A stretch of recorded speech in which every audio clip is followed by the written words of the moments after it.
Hello, welcome to Pergola Nurseries in Virginia. We're out busy planting some hardy perennials today, and we're planting two of these chaps. They don't look much, do they? Look at that. This is Aster Monch, asleep for winter, but will be waking up very soon. There's a little bit of fresh growth coming down there. You can see it in this one more so. Really tough, hardy Michaelmas Daisy. Flowers in summer and autumn time. And we're going to plant lots and lots of these because they flower for months. That's one last year we planted around this time, and this is what it did in summer and autumn. So you can see, next video up I'll put this one up for you and you'll see what lovely Aster Monch looks like. It's a fantastic tough hardy perennial. So we've lots of smell by compost into the soil here.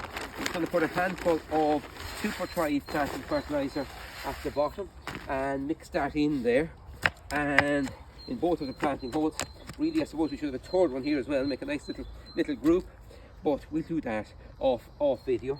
So out comes Aster Monch out of his pot, settled in. Doesn't look much now, but we're going to get lots and lots of colour from Aster Monch here in summer and autumn time.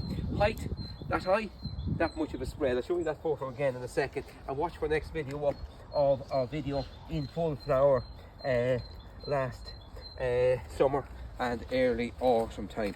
So that's Aster Monch, settled in there for years and years to come. It's a really tough hardy perennial.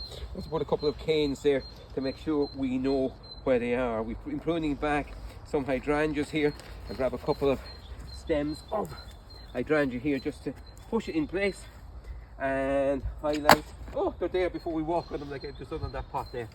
So that's Aster Monch, tough hardy perennial, here for years and years to come, flowering for months in summer and early autumn. Goodbye for now. Enjoy your garden.